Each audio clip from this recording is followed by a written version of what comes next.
Selamat malam Bapak Ibu, Shalom. Kita bertemu kembali secara virtual untuk mengikuti pemahaman Alkitab, dan hari ini kita membahas Markus 4 ayat 35 sampai 41. Kita mohon pertolongan Roh Kudus sebelum kita memulai, dan saya mengajak Bapak Ibu untuk berdoa. Tuhan Allah Bapa kami yang kami kenal di dalam Kristus, terima kasih untuk kesempatan, untuk kekuatan, untuk waktu yang Tuhan anugerahkan kepada kami sehingga malam hari ini, meski kami tidak dapat berjumpa secara langsung, namun kami dapat bersama-sama mengikuti pemahaman Alkitab melalui YouTube channel. Tuhan, kiranya melalui media apapun, firman-Mu tetap menguatkan kami, tetap memberikan kami pengertian untuk menjadi pedoman kami dalam menjalani kehidupan. Ajar kami ya Kristus, dan tolonglah kami untuk dapat mewujudkannya dalam keseharian kami. Di dalam nama Tuhan Yesus Kristus, kami menyerahkan diri kami untuk Tuhan ajar. Amin. Bapak Ibu, kita langsung masuk aja di dalam pembahasan kita di Injil Markus 4 ayat 35 sampai 41. Jadi perikop ini secara umum menceritakan tentang rasa takut yang muncul ketika situasi di sekitar kita berada di luar kendali kita. Kurang lebih perikop ini menggambarkan hal yang demikian. Kita mulai aja dari ayat 35, mari kita membacanya. Pada hari itu, waktu hari sudah petang, Yesus berkata kepada mereka, "Marilah kita bertolak ke seberang." Jadi saat itu Tuhan Yesus mengajak para murid untuk bertolak ke seberang. Jadi mereka pergi ke tanah orang Gerasa. Di Markus 5 diceritakan bahwa Yesus sudah sampai di tanah orang Gerasa itu. Jadi ini proses perjalanan menuju ke sana. Di ayat 36 kita langsung lanjut ya. Dicatat demikian. Mereka meninggalkan orang banyak itu lalu bertolak dan membawa Yesus beserta dengan mereka dalam perahu, di mana Yesus telah duduk dan perahu-perahu lain juga menyertai Dia. Jadi Yesus ada di satu perahu, namun dalam momen itu juga ada perahu-perahu lain yang berangkat bersama-sama dengan Dia. Memang gak dijelaskan secara detail siapa aja yang ada di perahu-perahu lain itu. Tetapi kemungkinan besar mereka yang ada di perahu lain itu adalah orang-orang yang bersama-sama dengan Yesus pada saat itu, yang terdiri dari orang-orang dekat dengan Dia dan juga para murid yang lain. Jadi muridnya kan banyak. Nah, murid itu terbagi dalam perahu-perahu yang lain itu juga. Kemudian ayat 37. Lalu mengamuklah taufan yang sangat dahsyat dan ombak menyembur masuk ke dalam perahu, sehingga perahu itu mulai penuh dengan air. Dalam perjalanan itu, angin taufan, ombak tinggi mengguncang perahu sehingga airnya masuk, di mana perahu itu ditumpangi oleh Yesus dan murid-murid. Nah, situasi itulah yang kemudian menimbulkan ketakutan, menimbulkan kepanikan. Dan dalam situasi itulah pokok persoalannya muncul. Nah, gambaran situasinya lebih jelas lagi ketika kita membaca ayat 38. Mari kita lanjut. Ayat 38, pada waktu itu Yesus sedang tidur di buritan di sebuah tilam.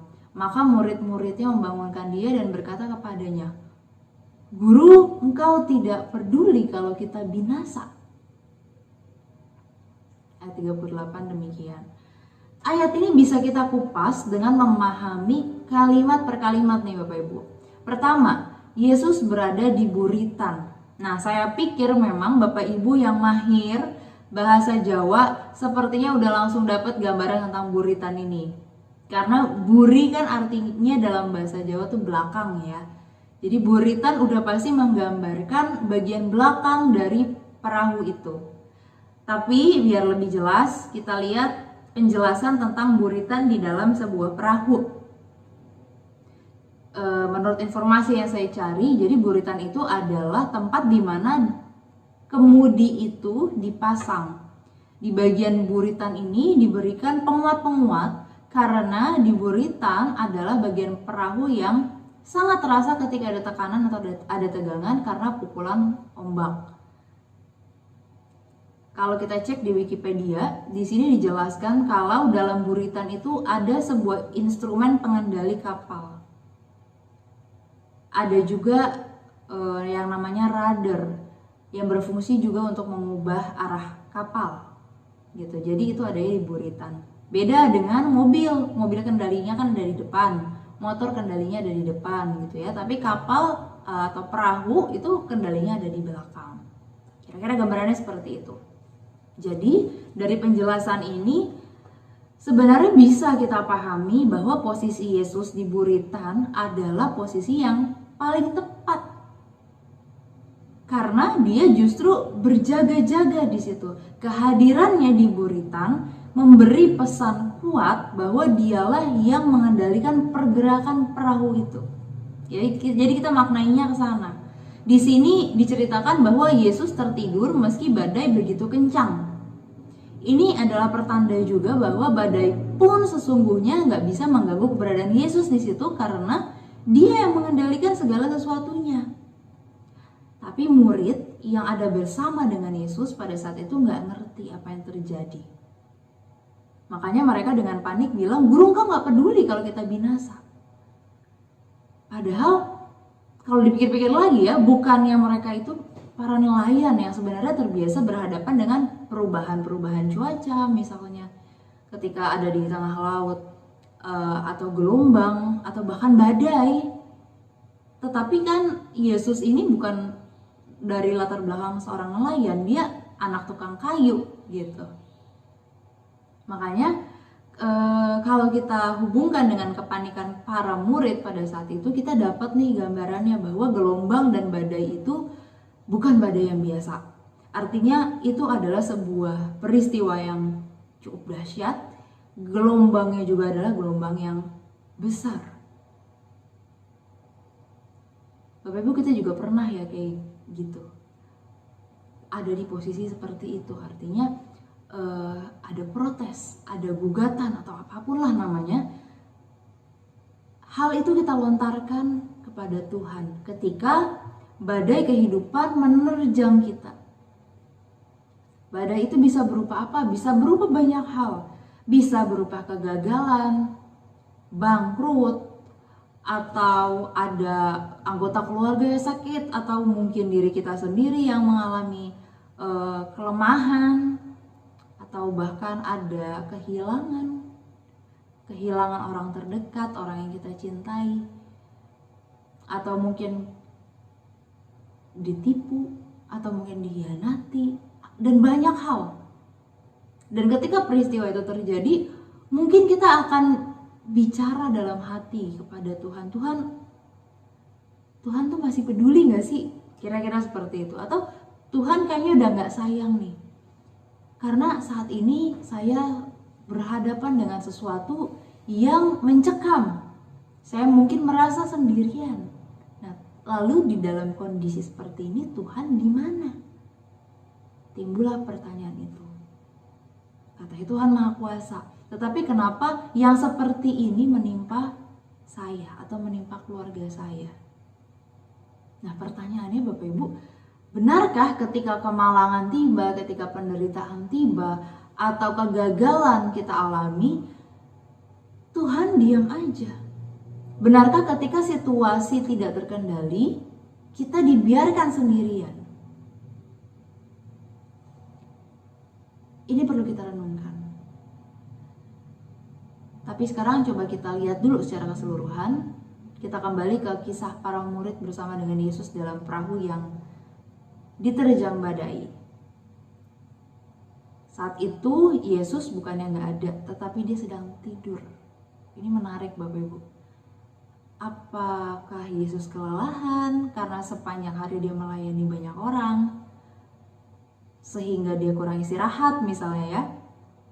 Dan di buritan itulah dia akhirnya tepar gitu karena kelelahan, atau memang sengaja Tuhan Yesus membiarkan para muridnya berjuang dengan skill mereka, dengan kemampuan mereka sendiri, karena memang mereka sebagai nelayan latar belakangnya. Atau ada apa sebenarnya? Kenapa Yesus bisa tidur pada situasi yang seperti itu? Nah, kita lihat ayat 39. Kita baca. Ia pun bangun, menghardik angin itu dan berkata kepada danau itu, "Diam, tenanglah." Lalu angin itu reda dan danau itu menjadi teduh sekali. Di sini para murid kemudian membangunkan Yesus. Dan setelah Tuhan Yesus bangun dan menghardik angin itu reda, Tuhan Yesus kemudian menegur para murid karena seharusnya mereka nggak perlu takut. Tuhan Yesus sudah memberi perintah untuk mereka pergi ke seberang. Dan gak mungkin Tuhan Yesus tidak menyertai mereka sampai ke seberang. Makanya kalau kita lihat pada ayat 40, lalu ia berkata kepada mereka, "Mengapa kamu begitu takut? Mengapa kamu tidak percaya?" Nah, kalau kita lihat dari ayat 39 sampai 40 ini, kuasa Yesus sebagai Allah yang tidak terbatas di sini begitu nampak. Dia mengerjakan sesuatu yang betul-betul spektakuler. Perintah atau hardikan itu gak mungkin bisa dilakukan oleh siapapun, sekalipun orang-orang yang berada di sekitar Yesus adalah nelayan-nelayan kawakan. Dan apa yang Tuhan Yesus perintahkan itu terjadi. Yesus membuktikan bahwa dengan menunjukkan dirinya dapat menghalau badai, dia adalah Allah. Dia menghalau badai dan badai itu reda. Danaunya menjadi teduh dan tenang. Dan kini murid-muridnya menyadari siapa gerangan yang berada bersama dengan mereka yang tertidur di buritan itu.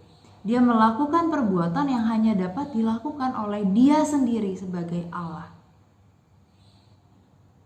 Kemudian jadi timbul pertanyaan gitu bagi saya, apa salah para murid membangunkan Yesus yang tertidur untuk memohon pertolongan? Apakah salah ketika para murid merasa panik saat itu? Memang teks Injil yang kita baca enggak secara eksplisit, secara langsung gitu ya, menyatakan jawaban atas pertanyaan tadi. Kita hanya bisa menyimak bahwa Tuhan Yesus menegur para murid dan teguran itu berisi ketidakpercayaan para murid atas kehadirannya bersama-sama dengan mereka. Ini perlu kita pahami. Yang Tuhan Yesus tegur adalah sikap tidak percaya para murid atas kehadiran Yesus bersama dengan mereka. Namun, bagaimanapun, mereka gak boleh membangunkan Yesus dengan dasar ketakutan. Jadi, mereka membangunkan Yesus mungkin kalau dengan alasan lain, misalnya untuk bisa memastikan Yesus baik-baik aja di buritan, tetapi mereka masih dengan yakin bahwa kapal ini akan baik-baik aja. Gelombang ini tidak akan menyakiti mereka. Mungkin dengan kemungkinan itu, teguran ini gak akan sampai, gak akan keluar. Tapi teguran ini ada karena ada ketakutan dari para murid. Rasa takut, rasa tidak percaya itu diredakan oleh sebuah tanda, oleh sebuah hardikan kepada badai. Dengan maksud apa? Supaya seterusnya ketika mereka melaksanakan perintah Allah, mereka meneruskan berita baik tentang Kristus, ajaran-ajarannya, mereka bisa lebih yakin.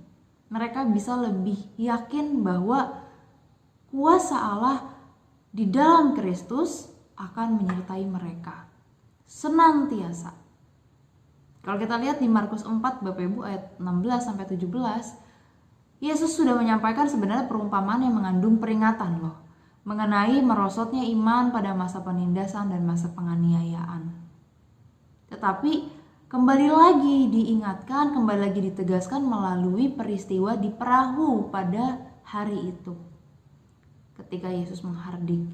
Jadi ini seperti pengukuhan kembali, membuat iman mereka semakin kuat, semakin yakin kepada Yesus. Kalau kemarin dijelaskan secara teori melalui perumpamaan, hari ini mereka lihat secara langsung nih. Apa yang Tuhan Yesus lakukan itu benar-benar berkuasa. Bapak Ibu, badai sudah reda. Akhirnya tenang kembali. Kemudian mereka melanjutkan perjalanan untuk memberitakan Injil.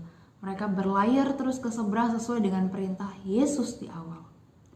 Hati mereka tidak merasa lega karena sudah lewat dari peristiwa yang mengerikan itu, tetapi mereka sekarang masuk di dalam sebuah fase malu karena ternyata dalam bahaya seperti itu mereka gak yakin akan sampai ke tempat tujuan sesuai dengan apa yang Tuhan Yesus maksud.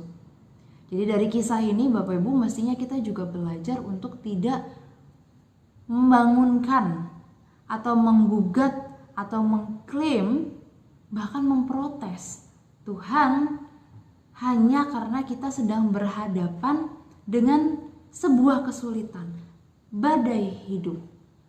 Bisa jadi Tuhan Yesus juga akan menegur kita sama seperti apa yang Dia lakukan kepada para murid pada hari itu. Benar bahwa hal ini gak mudah, iya saya setuju. Kita sudah terbiasa mungkin dengan pernyataan-pernyataan, buat apa Tuhan yang berkuasa kalau Dia tidak bisa membuktikan keperkasaannya melalui kehidupan kita yang enak misalnya. Atau pernyataan bahwa kita adalah anak-anaknya, anak-anak raja, anak-anak Allah, kita harus dilindungi, kita harus dijaga sedemikian rupa sehingga kita gak boleh tersentuh sama sekali oleh badai kehidupan. Mungkin itu ada di sekitar kita, tetapi itu keliru. Jadi dalam konteks ini, melalui perikop ini Tuhan Yesus menginginkan agar para murid belajar, percaya, bahkan dalam situasi yang kritis sekalipun. Ia menghendaki para murid untuk menyadari bahwa Yesus ada di dalam bahtera mereka. Bahkan di tempat yang paling strategis, Dia ada di buritan.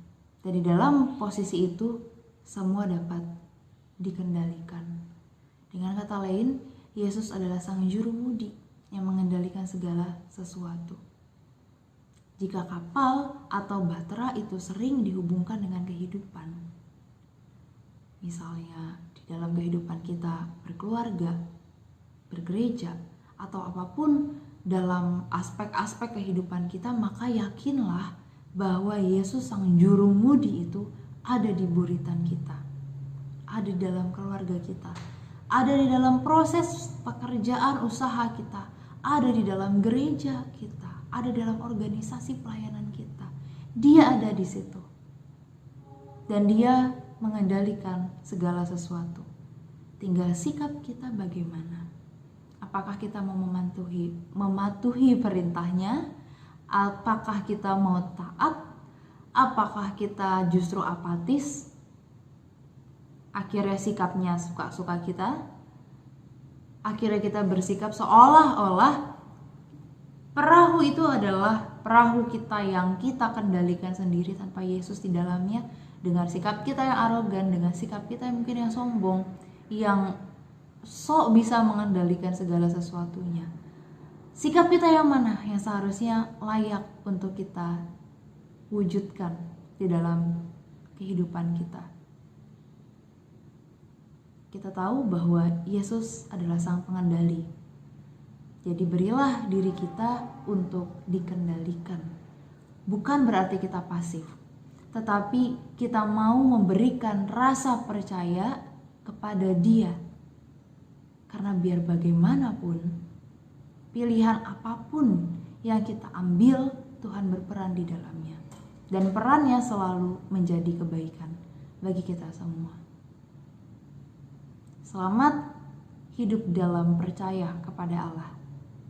Selamat memaknai bahwa di dalam kapal kita, dalam perahu kita, Allah adalah Allah yang selalu berada dan mengendalikan segala sesuatu. Tuhan Yesus menyertai kita semua. Bapak Ibu, pemahaman Alkitab kita sampai di sini dan kita akan menutupnya di dalam doa. Mari kita menyerahkan segala sesuatunya kepada Tuhan di dalam doa penutup malam hari ini. Tuhan, terima kasih untuk peran dan karya Tuhan di dalam kehidupan kami. Kami yakin Tuhan senantiasa bersama-sama dengan kami dalam menjalani kehidupan ini, sekalipun badai yang mungkin saat ini kami hadapi atau akan kami hadapi di depan tidak dapat sepenuhnya kami kendalikan. Namun bersama-sama dengan Tuhan kami mampu melewatinya. Kami menyerahkan kehidupan kami ke dalam tangan Tuhan. Biarlah Tuhan yang mengendalikan, biarlah Tuhan yang menuntun, Tuhan yang membimbing kami, agar kami dapat terus berjalan seturut dengan apa yang Tuhan inginkan. Terima kasih Tuhan, tolonglah kami untuk dapat mewujudkan di dalam kehidupan kami sehari-hari. Inilah permohonan kami yang kami naikkan di dalam nama Tuhan Yesus Kristus. Kami sudah berdoa. Amin. Bapak Ibu, terima kasih sudah mengikuti pemahaman Alkitab pada malam hari ini. Kita bertemu lagi dalam pemahaman Alkitab di minggu depan. Tidak bosan-bosan saya mengingatkan bahwa ketika Bapak Ibu masih penasaran atau masih bingung atau ada yang mau didiskusikan, sangat terbuka untuk kita berdiskusi melalui WhatsApp. Untuk sementara ini kita bisa menggunakan WhatsApp. Atau mau ketemu secara langsung, boleh banget untuk berdiskusi. Itu juga seru. Tetap dengan protokol kesehatan tentunya. Jadi selamat merenungkan dan selamat beristirahat. Karena sudah malam, kita bertemu di hari Minggu dan juga secara virtual di pemahaman Alkitab minggu depan. Selamat malam, Tuhan Yesus memberkati.